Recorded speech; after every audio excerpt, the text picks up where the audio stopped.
Ndabaramukije bene data bakunzi b'umwami wacu Yesu Kristo, aho muri hose ku isi yose, amahoro y'Imana nabane namwe. Muri kumwe na Françoise Habonayo.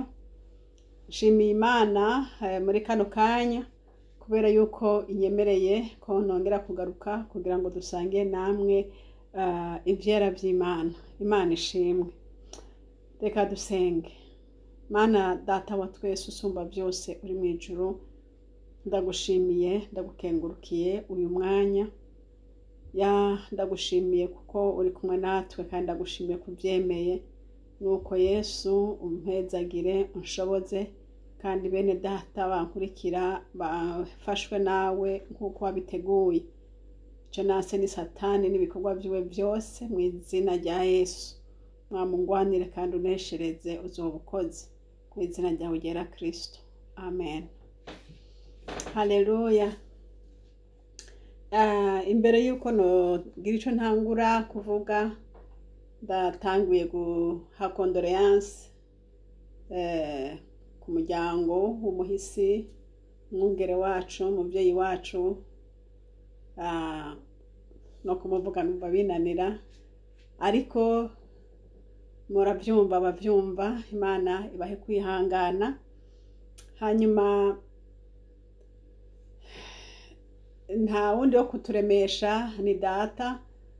Asize umuryango munini, asize abana yavyaye mu nda, asize abana yareze nabo bamwita baba, asize n'abandi yarafise b'abana yareze mu buryo bw'impwemu nabo bamwita umuvyeyi, asize n'ishengero muri rusangi. Abo bose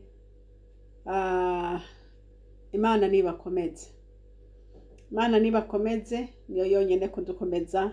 Abera tuzohurira mu ijuru, niyo huriro ry'abagororotsi.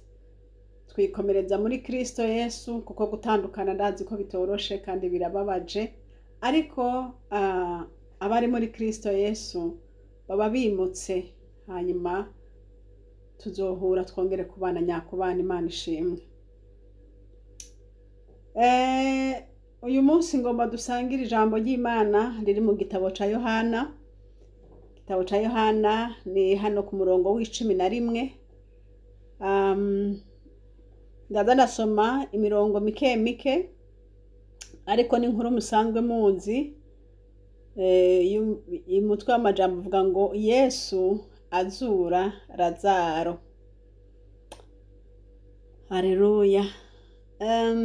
Hariya ku murongo wa 11 haravuga ngo, amaze kuvuga ivyo arababwira ati, Lazaro umukunzi wacu arasinziriye, nanje ndagiye kumukangura. Imana ishimwe.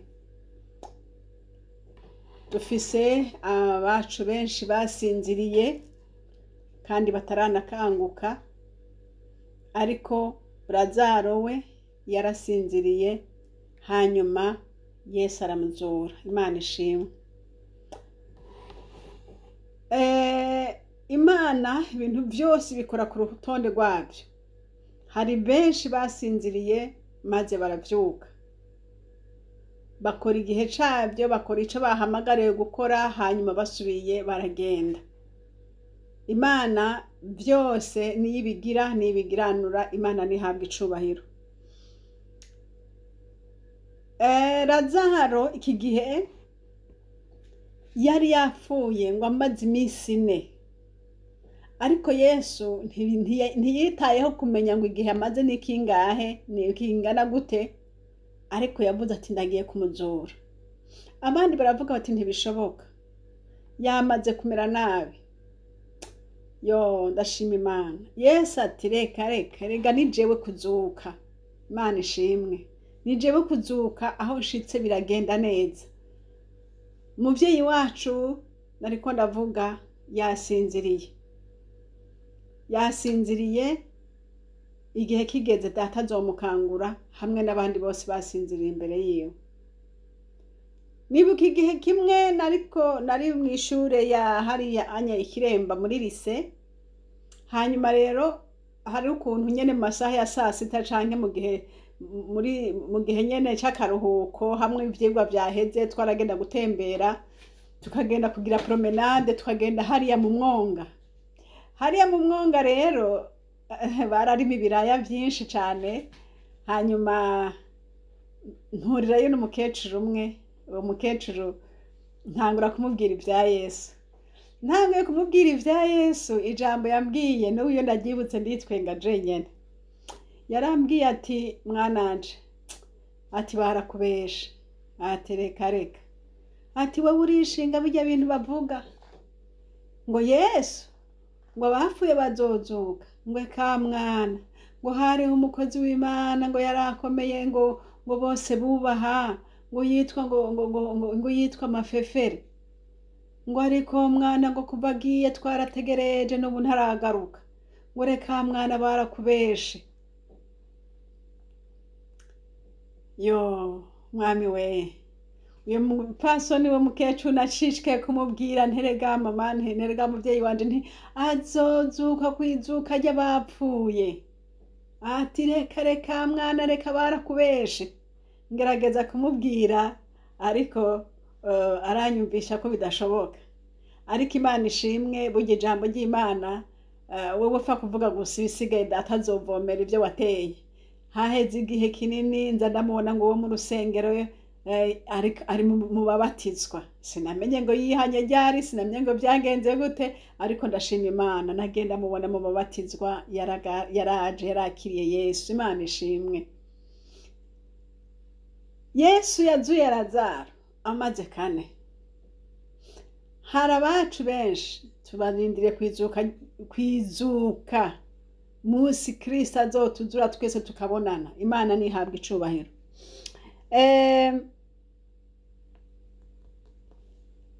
Ku murongo w'12 avuga ngo nuko abigishwa baramubwira bati mwami asangwa asinziriye azokira. Yamara Yesu yavuga ko yapfuye ariko bo bagira ngo avuga kuruhuka ko gusinzira.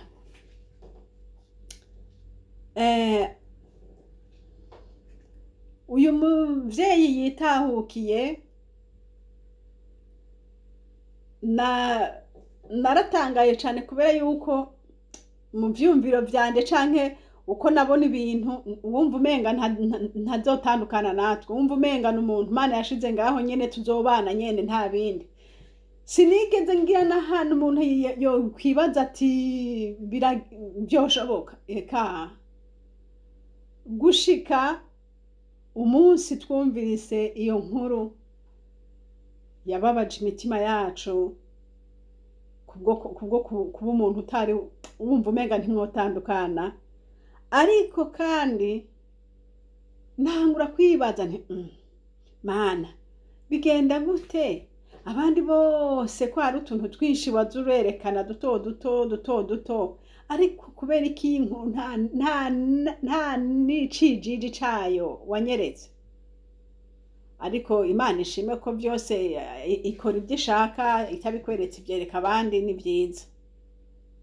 Ariko nza gutangara hirya yeje hari kuwa kangahe ku lo 11 nza gutangara numvise Imana inyeretse mu nzozi irambwira ijambo numvise ndavuga nti mbega yemwe ibintu byo nibiki. Numvi ijambo rivuga ngo nk'umuntu ariko arambwira asemerera ngo rega ngo pastor ndikunkiko Eliya ngo yarapfuye.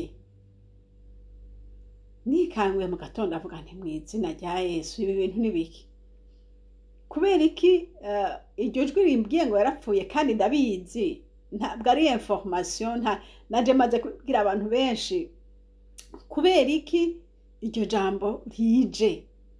Ndasenga nti Mana ugombye kumbwira iki bene data ntihagire ijambo na rimwe muzonegrija ico Imana ikubwiye cose ugifata nka nkama kuko Imana ibizi ico bivugiye.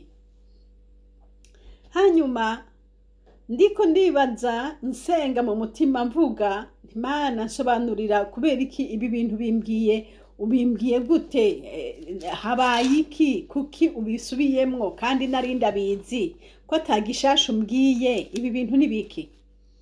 Imana rero iza kunsobanurira icyo yagomba kumbwira. Imana ishimwe. Reka dusangire amajambo Imana yampaye hano mu gitabo c'Abaroma,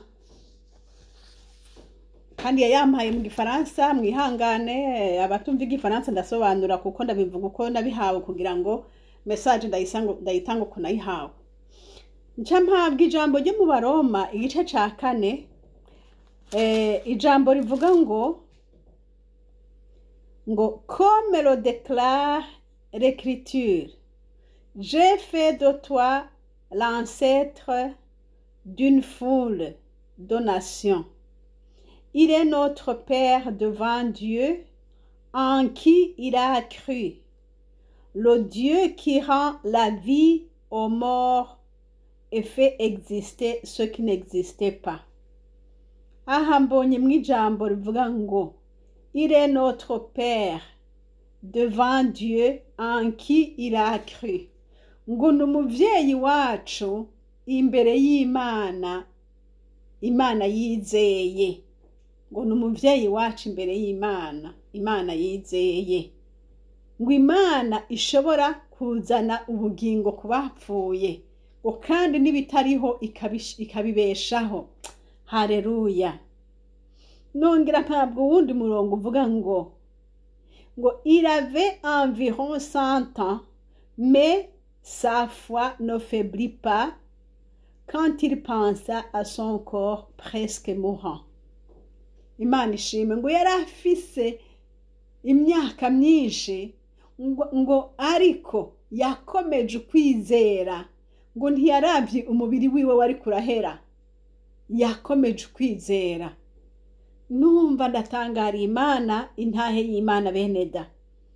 Ku murongo wa 23 ngo mais ces mots Dieu l'a considéré comme juste, n'ont pas été écrits pour lui seul, mais ils ont été écrits aussi pour nous qui devons être considérés comme justes, nous qui croyons en Dieu qui a ramené d'entre les morts Jésus-Christ notre Seigneur. Haleluya. Ngo yamuharuye mu bagororotsi. Amena.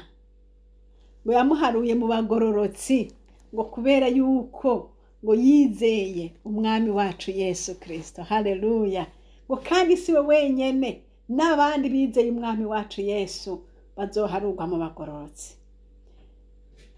Numvise ayo majambo numva ndanezerewe, numva gushingira intahe kw'Imana. Ngo il est le Père, ngo il est notre Père, ngo devant Dieu à qui il a cru. Ngo ni umuvyeyi wacu imbere y'Imana iyo yizeye. Ndiko ndavuga nti yari umuvyeyi wacu,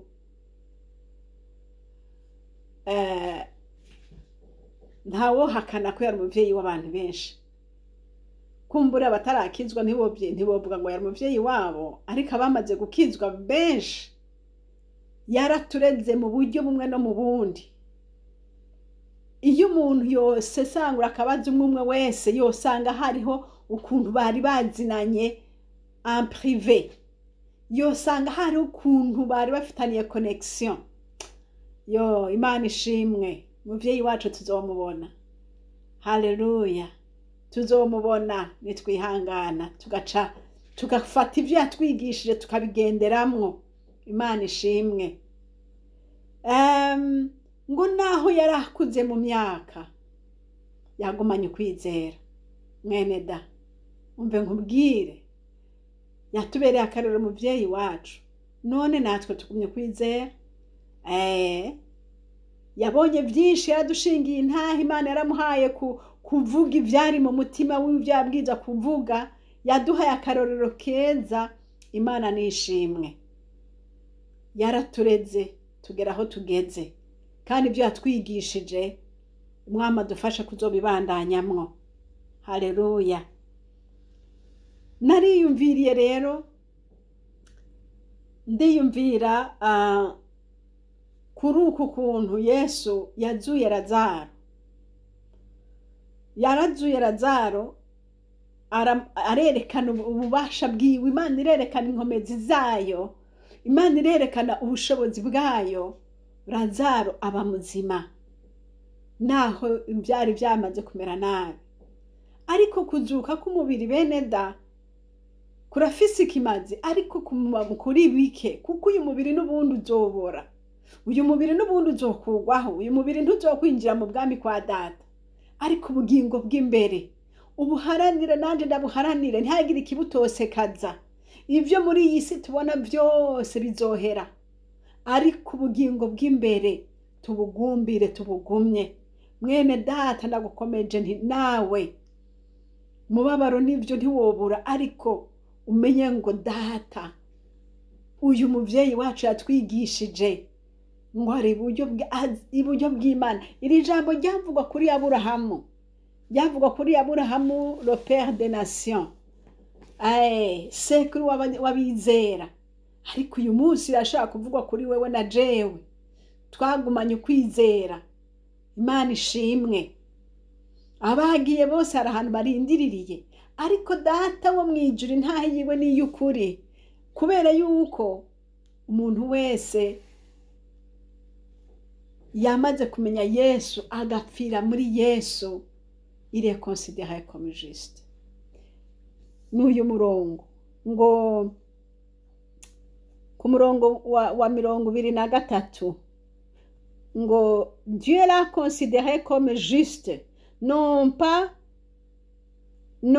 été écrit pour lui seul. Ngo ntibyanditswe kuri we wenyene, ntabwo ari Aburahamu wenyene byanditswe. Bisobanurwa ko bishobora guharurwa kuri wewe, bishobora guharurwa kuri mwene data wundi, nanone biharuwe ku mukozi w'Imana yigiriye. Haleluya. Ngo ils ont été écrits aussi pour nous qui devons être considérés comme justes, nous qui croyons en Dieu qui a ramené d'entre les morts Jésus-Christ, Jésus notre Sauveur. Imana ishimwe. Rero ndashimiye Imana kubgaye majambo, numvise nshimiye Imana kubera yuko Umwami Imana yongeye kumushingira intahe, yuko uyu muntu w'Imana yabaye umuvyeyi w'abantu benshi, kandi ijuru ryaravyemeye, yarabibonye. Imana nihabwe icubahiro. Rero ngaruke ku ijambo ryacu, nariko ndavuga iri jambo ryo muri Yohana 11. Yohana 11 hariho umurongo wanezereye cyane, uriya murongo wa 34 ngo arababaza ati, mwamuhambye hehe? Bati, mwami ngwino urabe. Yesu ararira. Abayuda baravuga bati, ingene yamukunda. Ariko bamwe muri bo baravuga bati, mbega uwo yahumuye amaso y'impumyi ntiyoshobora kuzura uwo ngo ntiyashobora kuzura uwo ngo ntapfe? Yesu yongera kugira ikigumbagumba mu mutima, ashika kumva, kandi ryari senga ryugajwe n'ibuye, ikibuye. Yesu aravuga ati, nimukureho iryo buye. Marita mushiki wapfuye aramubwira ati, mwami erega ubu aramaze kunuka, ko amaze iminsi 4. Yesu aramubwira ati, sinakubwiye ko niwizera ubona ubwiza bw'Imana? Nuko bakuraho ikibuye. Buno Yesu ararangamiza ati, data ndagushima ko wanyumviye. Imana nihabwe icubahiro. Ku murongo wa 43 amaze kuvuga ivyo, asemerera n'ijwi rirenga ati, Lazaro ngwino sohoka. Haleluya. Uwari yapfuye arasohoka, azingiriwe ko impuzu ku maguru no ku maboko. Imana ishimwe. Data yazuye Lazaro. Abantu bavuga bati ntibishoboka, ariko Yesu aravuga ati ngwino munyereke aho mwamushize. Mwene data, ibikubabaje ni byinshi. Abantu bashaka kwibaza bati ubabajwe na kiriya, ubabajwe na kiriya, ubabajwe na kiriya. Mugabo wewe wenyene niwe uzi ikikubabaje. Yesu aravuga ati nyereka, ngwino unyereke. Haleluya. Yesu nawe arakubaza ati mbwira, ngwino unyereke icyo kintu kikubabaje icarico. Ngo baramujana bamwereka ati ngaha aho twamushize. Haleluya. Habaho uwundi muntu avuga ati reka ntibikunda mwami, ntibikunda, ahubwo wowe utuzaniye ingorane zirenze izo twari dufise. Yesu aravuga ati nakubariye, reka kunciramwo. Jewe ndazi ibyo ndiko ndakora. Imana ishimwe, nshuti nkunda, umve nkubarire. Data arazi ibyo ariko arakora. Kumbere wewe wokwibaza uti ekaye vyogenda gutya vyogenda gute. No, data arazi ibyo ariko arakora. Numureke. Data n'umunyabubasha, data n'umunyabushobozi, data n'umunyabwenge arusha ubwenge abari mu isi bose, arazi ibyo ariko arakora. Haleluya. Hari abantu baza ngo nabajenama bakaza mu matwi ngo genza gutya, ngo uzogire gutya, ngo bimere gutya. Wapi? Data yatanguje igikorwa azogisozera. Data yatanguje igikorwa azogisozera. Ico bikoze mwereke umubabaro wawe uri hehe. Inquiétude yawe iramaja hehe. Umushitsi uhindira ku giki. Mubarire, nivyo Yesu akubarira. Yesu ashimwe. Haleluya. N'umukozi w'umuhanga cane, azi kukuremesha. Akubwiye ijambo rimwe gusa. Naho ufise amajambo menshi yo kubwira ngo ntivyokunda, ngo hera bibi, ngo hera bibi, ngo hera bibi. Bamarita bavuga ngo kingwe kaye, ngwe ka mwami, ahubwo wacerewe yukaza hakiri kare, none ubu unye hera bingene bimeze ntibigikunze. Mwama avuga ati reka. Ndeka. Imana ishimwe. Mwene data, Yesu ntananiwe kumenya situation urimwo. Yesu ntananiwe kumenya amarira yawe. Yesu ntananiwe kumenya kujya nyene wewe ubibona, kujya nyene uvyita, kujya nyene uvuga uti ntibigishoboka, vyarenze inkombe, ntibigikunda, byamaze gupfa, ntibigikunda. Kujya nyene uvyita uharuye n'ubwenge bw'iwawe, bijya vyose Yesu arabizi. Kubimubwira rero nkaho umenga uri kuramwigisha, aragucecekesha ati nureke. Mbese wongirira confiance, ntibyo babikwiye. Kuzi ko nshobora byose, niki gituma undemereza ukutizera kwawe? Niki gituma umwami umuremereza ubupfupfu bwawe? Niki gituma mwami usa nkaho ugomba kumurusha ubwenge? Ariko umwami avuga ati reka jewe ndabizi. Bijuzi data arabizi. Ariko ibyo data azi ahubwo nivyo utazi. Mbese wohindukirira umwami uti Mana mbarira kuko ibi bintu wavyemeye. Umwami agaca akubwira neza uko vyitwa. Haleluya. Muze dukunde Yesu, muze dukunde Yesu n'imitima yacu yose, n'ubwenge bwacu bwose, tumushire ku ibyizigiro byacu byose. Ibyo byose utinye ubimubwira umwami Yesu. Ico cyose kiguhagaritse umutima umubarire. Haleluya. Yesu nta na kimwe kiramunanira, nta na kimwe kiragera ku rwego adashikaho.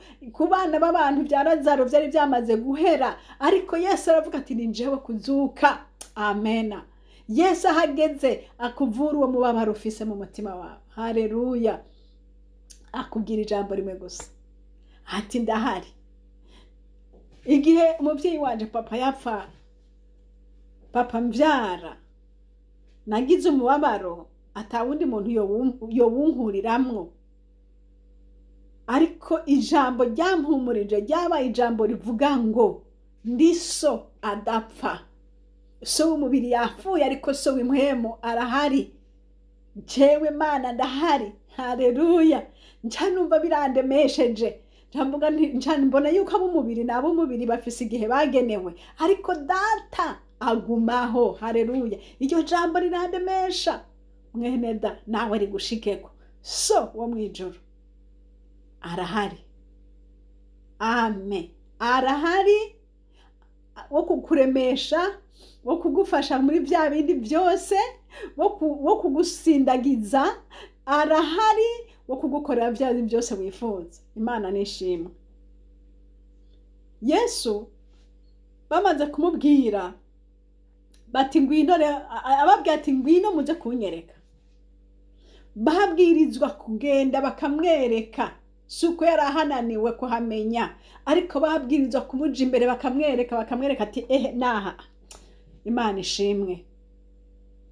Nawe Yesu aragusaba ngo ugire effort, ugire urokonese faiblesse yawe ahiri, urokonese wumve, utahure, usobanukirwe uburemere bwawe n'ingwara yawe n'uburuhe bwawe. Ubisubiremo bibwira uti mwami Yesu, aha niho hananiye kuduga, aha niho ngwaye, aha niho binaniriye. Ugende mu cumba umubwire Yesu uti naha nyene. Haleluya. Utitayeho ngo byamaze kurenga, ariko wite ku bubasha bwa Yesu. Akubwiye ngo mbarira, uca ugende umubwire byose, hanyuma ureke Yesu akore. Haleluya. Yesu yavuze ijambo rimwe ati mumve, ku murongo wa 37 ngo ariko bamwe muri bo baravuga bati mbega uyu yahumuye amaso y'impumyi ntiyoshobora kubuza ngo nta. Ku murongo wa 43 amaze kuvuga ivyo asemera n'ijwi rirenga ati Lazaro ngwino sohoka. Imana ishimwe. Yesu yaravuze ijambo ku murongo wa 41 yaravuze ngo nuko ngo bakuraho ikibuye. Buno Yesu ararangamiza ngo nuko bakuraho ikibuye. Mbese mwumvise ngo Yesu yagikuyeho? Oya, yabwiye abantu ikibuye nimwe mwagishizeko, kurako. Ngo bakurako ikibuye. Bamaze kugikurako, Yesu ngo yarangamije mu ijuru, asenga Imana, abwira Imana ati jewe ndabizi kubishobora, ndabizi kubikora, ariko kubwaba abantu bose bari hano niwiyerekane. Haleluya. Yababwiye ati kuraho ikibuye. Mwene da, ico kibuye Yesu akubwira ko we ukuraho ni giki? Ikibuye cyo kutizera, ikibuye cyo kumva wihevye, ikibuye cyo kumva yuko ibyo ushira kwa amaso bitabone tudashobora kubaho. Yesu avuga ati kuraho, kuraho. Icyo cyo kuvuga ngo ntibigikunda kabaye, none rero jewe karabaye ndapfuye. Kuraho. Umwami Yesu avuga ati naje. Kuraho, urekera umwami Yesu. Izera umwami Yesu, muha ikibanza umwami Yesu. Uvuga uti mwami Yesu mwami Yesu ndakurekuriye byose, mwami Yesu ngwino ubikore. Haleluya. Yesu umwemereye aragutabara. Mwene data, mwereke Yesu, mwereke Yesu ahariho, mwereke Yesu aho nyene urwaye. Yesu nawe agutabara. Amen. Imana ishimwe.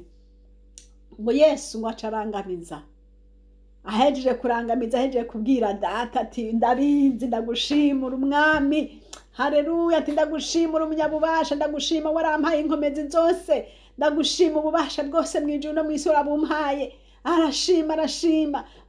Ahejeje aca avuga ati Lazaro ndakubwiye byuka. Maze ngo uwarapfuye asharabyuka. Nawe mwene data, ibyapfuye byawe birazoka. Umubabaro wawe Yesu arawuhindura umunezero. Umubabaro wawe Yesu arawuhindura umunezero. Arazi uko abivuga, arazi uko abigenza, arazi uko abyubaka. Yesu arakomeye. Imana ishimwe. Data nahabwa icubahiro. Ahari amarira n'umubabaro, Yesu arazi kwashira umunezero. Yesu arazi kwashira ibintu bizima. Yesu arabizi kandi arabishoboye. Imana ntihabwe icubahiro. Imana ishimwe ku bw'aya majambo meza. Erega nta wundi yagushize muri ako kazitizo atari Satani. Nta wundi yagushize muri ubwo bwihebe atari abadayimoni. Nta wundi yagushize aho hantu atari mpwemu mbi. Izo mpwemu mbi rero zica ahantu henshi zikagutera ubwihebe. Hari aho zica mu vyiyumviro vyawe, hari aho zica mu bagenzi bawe, hari aho zica no mu vyubonesha amaso. Ariko aho zica hose zitwa abadayimoni. Nibo bakufunga bakagushira mu gazitizo ko kwiheba. Abantu benshi bakiyica. Ariko dufise Yesu avuga ati mbwira, ugurura umutima wawe umwereke Yesu uti naha ivyangoye nibi, ivyanduhishije nibi. Mwami wanje ivyananiye nibi, nzosubira bizoshobora kugenda gute? Heraba ntibigikunda, nico nari nejeje kwa maso. Heraba bimeze ngo yo Mana ntabara. Yesu umwemereye aca bikora. Imana nibahezagire. Dufise Imana idapfa, dufise Imana ihoraho. Abacu batahutse Yesu nashimwe, natwe tugira umwete tuzobasangayo. Haleluya, haleluya. Hari igihugu ciza cane, igihugu co mwijuru. Hari igihugu ciza cane, n'igihugu co mwijuru. Amen. Ico gihugu abacu niyo bari kandi tuzobasangayo. Yesu nahabwe icubahiro. Umwami abahezagire mwese, murushizeho kuremeresherezwa mu Mwami Yesu. Mwari kumwe na Françoise Habonayo. Nomero za telefone ni +46 768 0065 46. Kandi ishene turiko tuvugirako ni ishene Habonayo. Imana iduhane umugisha namwe. Amen.